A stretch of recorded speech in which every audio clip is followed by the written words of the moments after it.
샬롬, 상록수 세 번째. 그만한 용기야 못 낼 것이 아니지만 받는 사람의 처지가 곤란할 것을 생각하고 또다시 만날 기회만 고대하면서 한 일주일을 보냈다. 그러다가 하루는 천만 뜻밖의 영신에게서 편지가 왔다.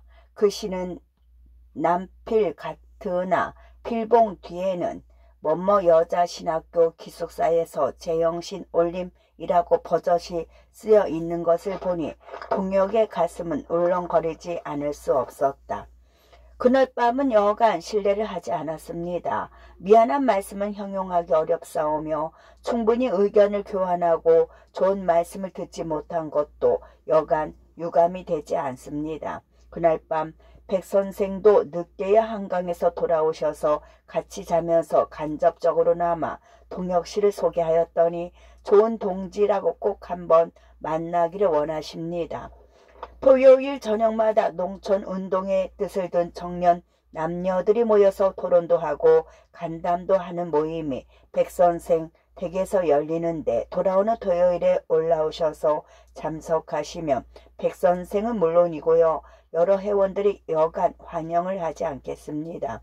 꼭 올라와 주실 줄 믿사오니 엽서로라도 미리 회답을 하여 주시면 더욱 감사하겠습니다.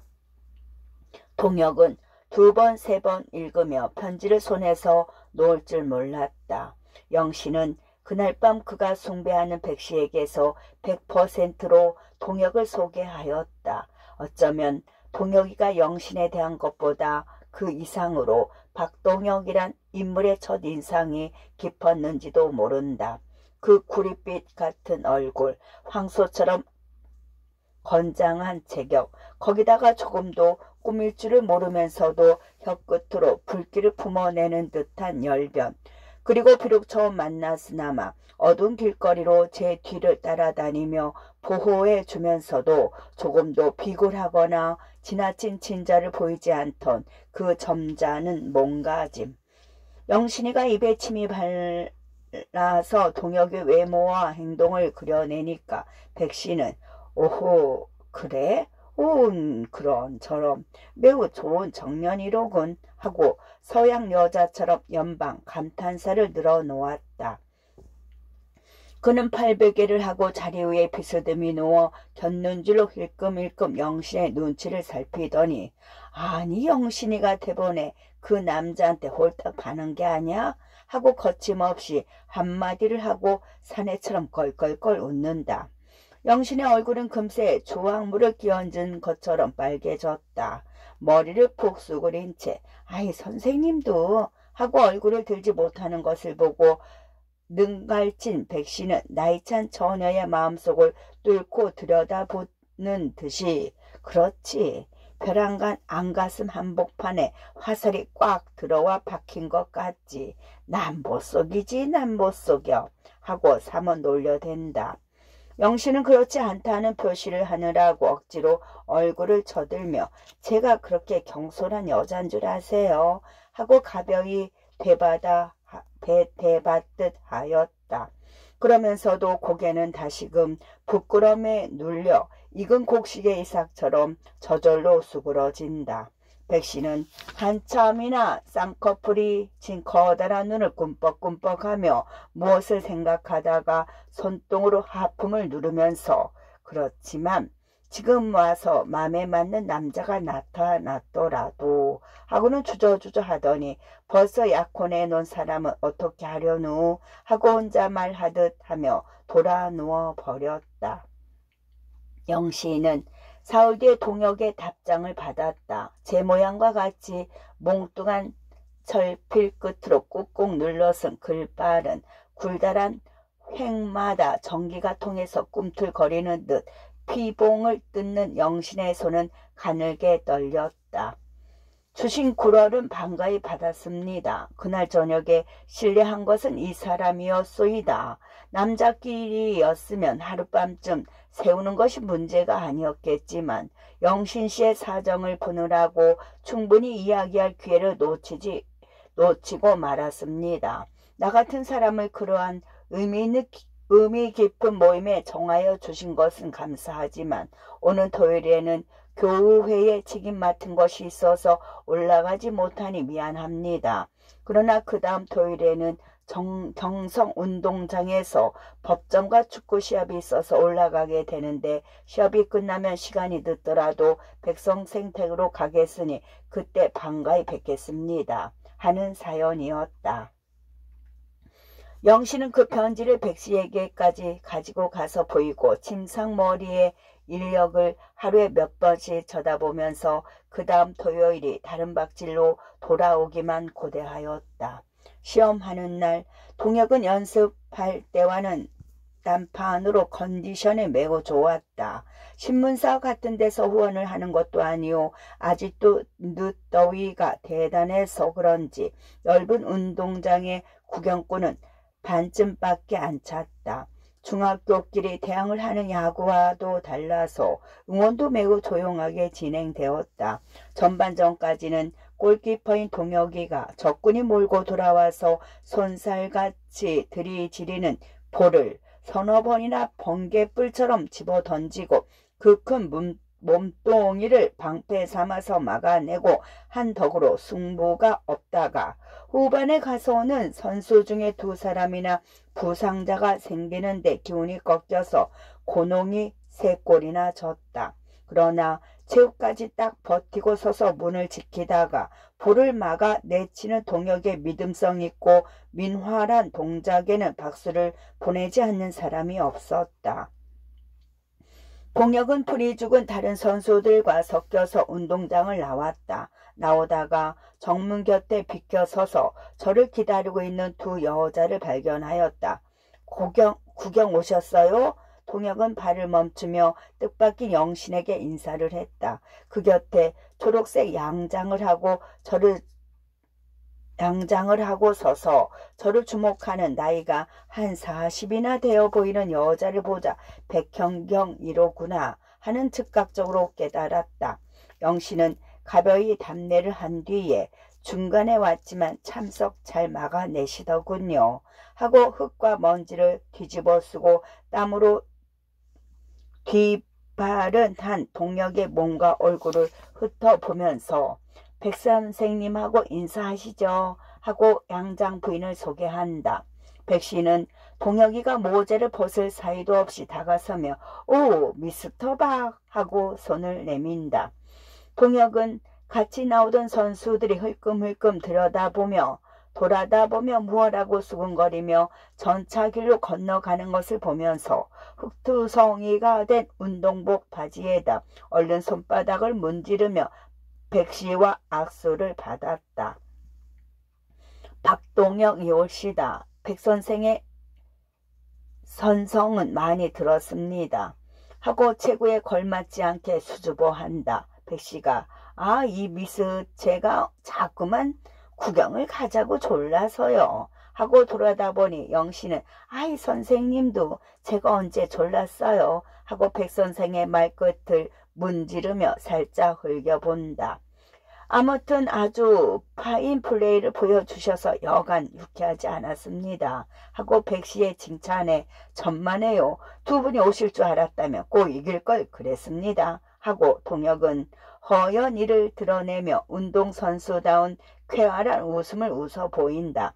그때에 먼저 전차를 탄 선수들이 승강대에서 여보게 동혁이 하고 손을 들어 보이자 영신이가 다가서며 이따가 꼭 오세요. 시간은 7시야요 하고 재빨리 묻는다. 동혁은 네 가겠습니다. 한마디 던지듯 하고 백씨에게는 인사도 할 사이가 없이 전차길로 달려가더니 속력을 놓기 시작한 전차를 획 집어탔다. 전차가 지나간 뒤에는 두 줄기 선로만 영신의 눈이 눈부시게 석양을 반사하였다. 동혁은 약속한 시간에 거의 1분도 어김없이 백씨의 집 대문 안으로 들어섰다. 목욕을 하고 교복을 갈아입고 와서 중문강까지 나갔던 이 집의 주인은 그를 얼른 알아보지 못하다가 어서 들어오세요. 난 누구시라고요? 시간을 쏙 잘 지켜주시는군요. 하고 너스레를 떨며 동혁을 반가이 맞아들인다. 되게 훌륭한데요. 하고 동혁은 두리번거리며 집안을 둘러본다. 3,000원이나 들여서 새로 지었다는 집은 내 귀가 반짝 들렸는데 석가래까지 비둘기장처럼 파란 페인트 칠을 하고 문 앞 마루 유리창에는 장미꽃 무늬가 혼란한 휘장을 늘어졌다. 마당은 그다지 넓지 못하나 각색 화초가 어울려 피었는데 그 중에는 이름과 같이 청초한 옥자마 두어 푸는 황혼의 그윽한 향기를 풍긴다. 먼저 온 회원들은 응접실로 쓰는 대청에 모여서 혹은 피아노를 눌러보고 혹은 백씨가 구미 각국으로 시찰과 강연을 하러 다닐 때 받은 사진첩을 꺼내놓고 둘러앉았다. 그가 여루 웅변가요 음악도 잘한다는 말을 들었지만 그 집에 피아노까지 있는 줄은 몰랐고 독신으로 지내는 여자가 이러한 문화주택을 짓고 지낼 줄은 너무나 상상 밖이었다. 그는 대청으로 올라서서 주인의 소개로 7, 8명이나 되는 젊은 여자들과 인사를 하였다. 여자들은 입속으로만 제 이름을 대서 하나도 기억할 수가 없다. 남자 회원은 아직 한 사람도 아는 모양인데 웬일인지 안내 여긴 영신은 그림자도 나타내지 않는다. 그저 안 왔을 리는 없는데 동혁은 매우 궁금하기는 하나 이구석 저구석 기웃거리며 찾을 수도 없고 재영신이는 왜 보이지를 않느냐고 누구들어 물어보기도 못해서 한 구석 의자에 걸터 앉아서 분홍같이 꾸며놓은 마룻방 천장만 둘러보았다. 배씨가 조선 옷으로 갈아입고 나오는데 반쯤 열린 침실이 언뜻 눈에 띄었다. 유리 같은 양장판 아랫목에는 새빨간 비단 보레를 깔아 놓았고 그 머리맡에 자기의 탁자는 초록빛의 삿갓을 씌운 전등이 지금 막 들어와서 으스름 달처럼 내리비친다. 여자의 더구나 독신으로 지내는 여자의 침실을 들여다보는 것이 실례인 줄 모르는 것은 아니나 주인이 제가 앉은 바로 맞은편에 미닫이를 열고 드나들기 때문에 자연 눈에 띄는 데야 일부러 고개를 돌릴 까닭도 없었다. 동혁은 그와 똑같이 으리으리하게 지장을 해놓은 방이 그 윗간에도 또한 이 칸쯤이나 엇비스시 들여다 보이는 데는 놀라지 않을 수 없었다. 그러다가 왜들 얘기도 안 하고 있어요. 자, 이것들이나 들으면서 우리 저녁을 먹읍시다 하고 귀중품인 듯 빨간 딱지가 붙은 유성기판을 들고 나오는데 그 등 뒤를 보니까 윗목에 반간 동이나 되는 채경이 달려있다. 동혁은 속으로 오호라, 채경에 비쳐서 또 다른 방이 있는 것 같은 걸 몰랐구나. 기생방이면 저만큼이나 차려놨을까 하면서도 은근히 영신이를 기다리리라 하고 고개를 대문편으로 돌리곤 한다. 그러자 아, 이건 별식을 한다고 저녁을 굶길 작정이야? 하고 백씨가 분 앞 끝으로 나서며 외치니까 네, 다 됐어요 하고 귀에 익은 목소리가 부엌 속에서 나더니 뒤미처 에프론을 두른 영신이가 양식 접시를 보게 놓고 이마에 땀을 흘리면서 나온다. 동혁이가 온 줄은 벌써 알았지만 음식을 만들다 말고 내달아 번잡스럽이 인사를 하기가 싫어서 이제야 나온 것이다. 동혁은 영신과 눈이 마주쳐 오, 부엌 속에 있었구나 하면서 말 대신 웃음을 띠고 머리만 숙여 보인다. 유성기를 틀어 오케스트라를 반주 삼으며 여러 사람은 영신이가 만든 카레 라이스와 오므라이스 같은 양식을 먹으면서 이야기판이 벌어졌다.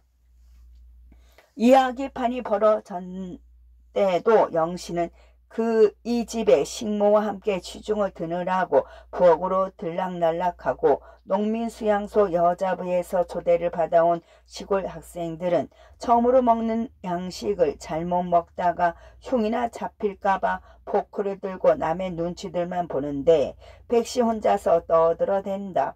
동혁과 영신을 번갈아 보면서 그동안에 몇십 번이나 곱삼았을 듯한 정말 덴마크의 시찰담으로부터 구미 각국의 여성들의 활동하는 상황 같은 것을 풍을 쳐가며 청산유수로 늘어놓았다.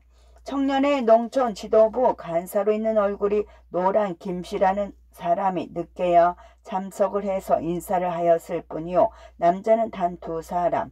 동혁은 잠자코 제자리에 오는 음식만 퍼넣듯 하고 앉았다. 영신이가 못 박아서 두둑히 담아둔 카레라이스 한 접시를 개눈 감추듯 하고는 점직하니 앉았는 동혁을 보고 백씨는 이봐 영신이, 이 미스터 박은 한 3그릇 자셔야 할걸 하고 더 가져오라고 눈짓을 한다. 영신은 저도 그런 생각을 했다는 듯이 칼에 건더기를 담은 것을 남대째 들고 들어와서 첫 번 솜씨가 돼서 맛은 없지만 남기시면 안 돼요 하며 이 집에 와서 처음으로 영신이와 말을 주고받았다. 식사가 끝난 뒤에는 차가 나오고 실과도 나왔다. 백씨는 잠시도 입을 다물 사이가 없이 우리의 살 길은 오직 농촌을 붙드는 데 있다는 것과 여러분들과 같은 일꾼들의 어깨로 조선의 운명을 짊어져야 한다는 등 10번을 토한다.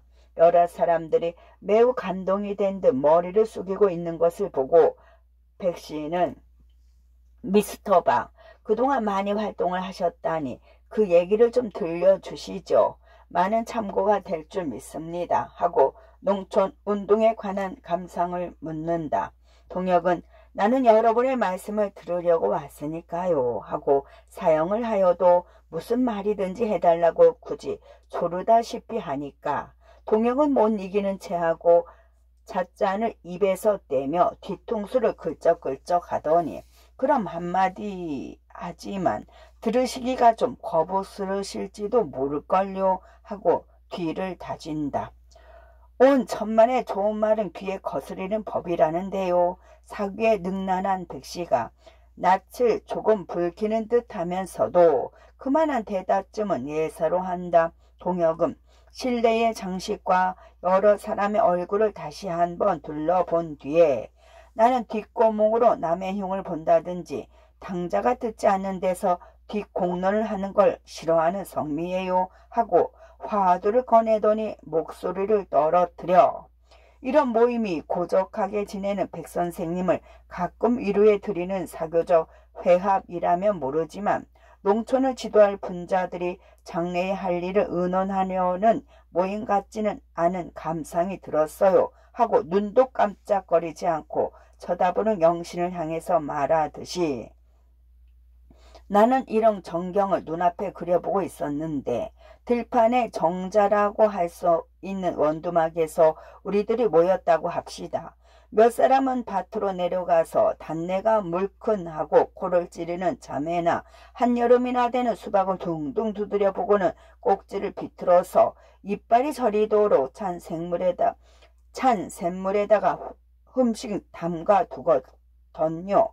그랬다가 해가 설빛할 때 그놈을 꺼내설랑 쩍뻑에 놓고는 삥 둘러앉아서 어적어적 먹어가며 얘기를 했으면 아마 오늘 저녁 배선생이 하신 말씀이 턱 어울릴 깹니다 하고 의미 깊게 듣는 듯이 고개만 끄덕여 보이는 주인을 흘끗 본다. 영신은 아이 말만 들어도 침이 괴네 하고 재미있는 옛날 이야기를 듣는 어린애처럼 다가앉는다. 동혁은 물끄러미 영신을 보다가 말을 계속한다. 끝.